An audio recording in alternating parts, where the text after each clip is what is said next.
CM Punk is back at it again as he is teasing and or trolling the possibility that he could return to WWE, as well as the possibility he could be the man behind the devil mask in All Elite Wrestling. Details on that, plus 2 new people have qualified for the Iron Survivor Challenge matches at NXT Deadline. An update on Jade Cargill and her WWE status after we haven't seen her on television in the last few weeks. We've got the ratings for Monday's edition of Raw on USA Network. We've got brand new NXT Tag Team Champions after last night's episode on USA. 2 main roster stars are going to be challenging for NXT titles next week. The Young Bucks have a match set for tonight's edition of AEW Dynamite on TBS. Plus, a TBS title Eliminator match has been announced.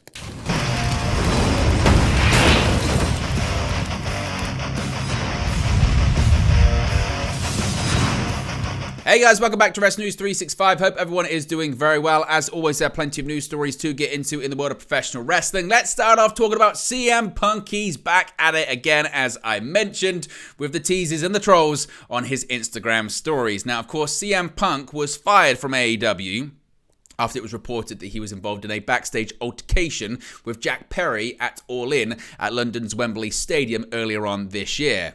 Now, that was a big move for AEW, but there is no shortage of Punk's name in the rumour mill right now, because AEW is currently running a mystery angle where a person in MJF's devil mask is running havoc on the roster. They are doing as they please, and it appears they have minions ready to do their bidding as well. We saw this at the end of AEW Dynamite last week, when the masked assailants, not the devil, but the masked assailants, attacked the Acclaimed and daddy-ass Billy Gunn, throwing Anthony Bowens through a glass window, real glass, right, involving CM Punk, Jack Perry, the whole problem that they had with a collision promo and Jack Perry at All In with the real glass on the windshield of the car. It's well documented. Now, CM Punk has been known to show up at events under a mask. He did this actually after he left WWE at one point, hitting a GTS on an independent show at one point too. Now, the Second City Savior is having a lot of fun with his Instagram stories these days. He actually dropped a big hint that he was getting ready for War Games, Survivor Series, with an Instagram story showing that he was working out to the theme song of Survivor Series War Games as well. In addition to that, he had the number 666 on there, posting, I guess, a bit of a hint that he could possibly be the man behind the devil in AEW as well. But he has continued this on his latest Instagram story. We can get it up on the screen right now. Now, he's actually dropped an old WWE promo, one where he called himself the Devil. Now, obviously, these are separate promos and not related, but Punk is still having a lot of fun. The promo in question is actually from the Hell in the Cell event back in 2012. Of course, he main evented that show against none other than Ryback when he was still the WWE Champion CM Punk at the time.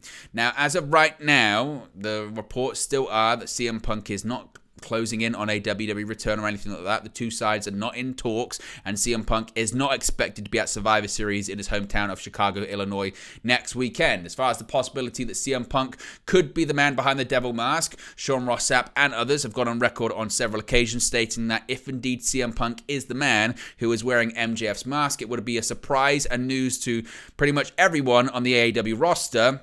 Anything certainly is possible, but given the manner in which Punk exited the company, it doesn't seem likely. So, what are your thoughts when it comes to CM Punk? He's posting here that he is the devil, of course, showing that he has been the devil in the past, and he's been well known during his Ring of Honor promo to make references to devils as well. But CM Punk has also hinted at the possibility he could be in Chicago next weekend for Survivor Series 2. What are your thoughts? Is it just once again Punk having fun and hinting at things and teasing things and getting people to talk about him and taking advantage of the social media frenzy that seems to constantly surround him, or is there a little bit more to this? Let me know your thoughts, your predictions, your takes in the comment section below. Now let's talk about NXT last night. We've got 2 new qualifiers for the upcoming Iron Survivor Challenge matches. As the Iron Survivor qualifying matches continued on NXT last night, there were 2 more qualifying matches to determine who would move on to the premium live event, NXT Deadline. In the first of the 2 matches, it was the women's division on display as Roxanne Perez took on Lash Legend. After an interference from Kiana James, who continues to feud with Perez, Lash Legend picked up the victory to secure her place in the Iron Survivor match, where she joins the already qualified Tiffany Stratton. In the men's qualifier, it was Trick Williams taking on Joe Coffey to determine who would move on to the Iron Survivor match. With both Gallus and Carmelo Hayes at ringside to support their respective sides, there was some hijinks afoot, but in the end, it was Trick who picked up the victory. With the crowd continuing to be solidly behind him, Trick Williams picked up the victory and moves on to enter the Iron Survivor match as well, where he joins Dijak as the two men qualified so far.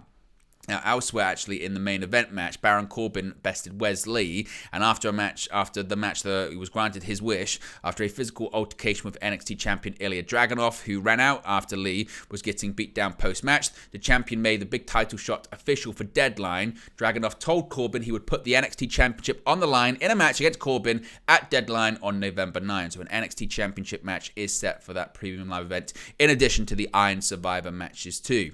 Now, some people have been wondering what's going on with Jade Cargill at the moment. Now, Cargill first made her appearance on WWE television after signing with the company during the kickoff show for Fastlane, where she met up with Triple H in the parking lot before entering the building. In the weeks since then, Jade appeared on Raw, SmackDown, and NXT, where she had face-offs with some of the biggest and top names in WWE, including the likes of Charlotte Flair and Becky Lynch. Jade appeared on WWE television for the first night of NXT Halloween Havoc, where she watched the NXT Women's Championship main event between Becky Lynch and Lyra Valkyria from the balcony at the WWE Performance Center. With Jade not appearing on Raw or SmackDown in recent weeks, there had been speculation that she could be appearing on the NXT brand going forward. Now, per PW Insider, Jade Cargill was not at the Performance Center yesterday, and of course did not appear on NXT television either. She has regularly been at the Performance Center, but was not there last night. Actually, there's a bit of an update when it comes to an NXT Women's Championship defense. We'll get to that just shortly. But what are your thoughts on what WWE's plans are for Jade Cargill? Do you think they're still figuring it out? Do you think she's going to be on NXT? Do you think she's going to go to Raw, to SmackDown? Are they biding their time and waiting for the right story to line up? Let me know your thoughts about it in the comments section below. And we've got the ratings for Monday's edition of Raw on USA Network as we get closer and closer to Survivor Series, of course, featuring the big turn of Drew McIntyre. Per Brandon Thurston of WrestleNomics, Raw drew 1.467 million viewers. Now, this is down from the November 6th edition that drew 1.522 million viewers. In the 1849 demographic, Monday's show scored a 0.44 rating. This is also down from the week prior that scored a 0.47 rating. The show featured the Judgment Day's Finn Balor and Damian Priest defeating Jey Uso and Cody Rhodes to retain the undisputed WWE Tag Team Championships in the main event after interference from Drew McIntyre. Post-match, McIntyre solidified his heel turn by shaking hands with Women's World Champion Rhea Ripley to close the show. Also, The Miz defeated Ivar and Xia Li defeated Indy Hartwell before setting up a showdown with Becky Lynch for next week's show too. So what are your thoughts on the ratings for Raw? And where do you think Raw is going to land? Of course, there's still no confirmation on if Raw is going to be sticking with USA Network next year or if it's going to be moving to a new network. Now, let's move on to last night's edition of NXT once again, and we have a title change. We have brand new NXT Tag Team Champions. In the opening match of last night's NXT, a new pair of champions emerged after the Tag Team Championships changed hands. With Chase U embroiled in controversy, we'll talk about that in just a second, it would prove to be an increasingly rough night for Andre Chase and Duke Hudson. After arriving at the Performance Center, fielding questions from hounding reporters regarding a recent investigation into Chase U after a storyline segment on last week's show, Hudson and Chase had a match to attend to. Setting out to defend their NXT Tag Team Championships, in the end, the pair would lose to Tony D'Angelo and Channing Stacks Lorenzo after a match that featured many of the student section seemingly losing faith in their leader and leaving the stands. Now, when it comes to all of this investigation, this is quite an interesting storyline. Now, known for their compelling mystery arcs, another has arrived in NXT as a backstage segment last week has evolved into a full scandal. With the family on the hunt for the tag team titles, Andre Chase was approached at Chase U. With JC Jane also in the scene, a trio of potential associates of the family arrived and delivered an envelope to Andre Chase, who was shocked by the contents. Later, NXT announced that there was an investigation into Chase University, to which Andre Chase commented upon arriving at the Performance Center in a segment shown during the NXT television that he would be fully cooperating. Interestingly, though, through the championship match, the Chase U students seemingly lost their belief in their university leader and its leader as they trickled out of the stands, which was noted on commentary. In the end, the waning support had negative effect because they actually lost the tag team championships to the family once again. So certainly, it's quite interesting to think where this one could be going. So what do you think the scandal is? Let me know your thoughts about it in the comment section below. And what are your thoughts on the fact that we have brand new NXT Tag Team Champions? Now, speaking of the titles in NXT, some could be held by main roster stars once again fairly quickly. There's 2 main roster stars set to be challenging for titles in NXT for next week's show.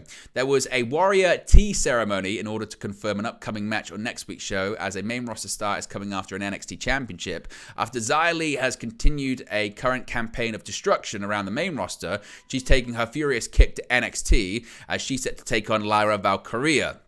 NXT Women's Champion Lyra Valkyria set to put her title on the line next week on the November 21st episode against Xia Li. Elsewhere, in a Supernova Sessions, Metaphor had a hilarious segment that featured the Alpha Academy. After going back and forth, teasing potentially Otis as a future opponent from Noam Dar's NXT Heritage Cup Championship, there was a swerve. It was announced that it would be Chad Gable taking on Noam Dar next week as well for the NXT Heritage Cup title. So, what are your thoughts on this? Do you think that Chad Gable should win? Did you like having Alpha Academy on NXT? What are your thoughts? And do you think we could have another main roster star holding a title next week? Let me know your thoughts and predictions regarding that one. The Young Bucks are set for tonight's edition of AEW Dynamite on TBS. Of course, this comes after they actually pushed back to a fan recently on social media who complained about the build to their tag team match against Chris Jericho and Kenny Omega at Full Gear, with the Young Bucks suggesting that it was either that match or not being on the show. Nevertheless, one match and show they are going to be a part of is Dynamite tonight on TBS. The Young Bucks have been announced for a match on tonight's edition of Dynamite. The November 15th edition of the show will emanate from Ontario, California, which is the home state of the former 2-time AEW World Tag Team Champions. Despite this being their hometown, Matt and Nick Jackson were conspicuous for their absence from the card already announced for Dynamite. However, it seems like Tony Khan heard the calls for the Jackson brothers to be on the show. On Tuesday afternoon, the AEW CEO announced that the Young Bucks will face the team of Penta El Zero Miedo and Commander on tonight's episode. Matt and Nick Jackson have a long storied history and rivalry with the Lucha Brothers of Penta and his brother Rey Fenix. The Lucha Brothers even defeated the Bucks to win their only AEW World Tag Team Championships. This will be a new variation of the legendary feud, though, on tonight's show. The Young Bucks will then go on to face the Golden Jets, Kenny Omega and Chris Jericho on Saturday, November 18 at Full Gear. Of course, there are some high stakes in this one. If the Bucks win, the Jets must disband, while if the Jets win, they will get the Bucks guaranteed tag team title opportunity. One thing to note, the reason why we're not getting Penta El Zero Miedo and Rey Fenix is because, according to Tony Khan, quote, as AEW doctors cannot clear Rey Fenix for a rematch versus his rivals, Penta and Commander will be Penta's partner versus the Young Bucks. So that's why it's no Rey Fenix, because Rey Fenix still is yet to be cleared from his recent injury. Finally, another match announced for tonight's show is a TBS title Eliminator match. On the November 11 edition of AEW Collision, it was announced that Chris Statlander would defend the TBS Championship in a 3-way bout against the winner of 2 separate title Eliminator bouts at AEW Full Gear. On that same episode, Julia Hart defeated Willow Nightingale to claim the second spot in this 3-way bout. AEW President and CEO Tony Khan announced that the second TBS title Eliminator match will be Red Velvet versus Sky Blue on tonight's episode of AEW Dynamite on TBS. Red Velvet is coming off a victory over Ruby Soho on the November 10 edition of Rampage, while Sky Blue pulled a victory out over Soho on the previous week's episode. Also announced, as I mentioned, for this Wednesday show, the Young Bucks will face Penta El Zero Miedo and Commander, while Kenny Omega will team up with Chris Jericho, Kota Ibushi, and Paul White to face the Don Callis family in the Like a Dragon street fights. So we'll be keeping you fully covered when it comes to all of that. So be sure to smash a like on the like button, guys. Be sure to subscribe, bottom right-hand corner. As always, let me know your thoughts in the comment section below, and I'll speak to you again very, very soon. Hey guys, thank you for watching, listening, streaming, or however you come across this video today. Be sure to click on the video on the right there to watch our next video, or click the bottom there to subscribe, or the bottom right hand corner. Thank you very much, and I'll speak to you again very soon.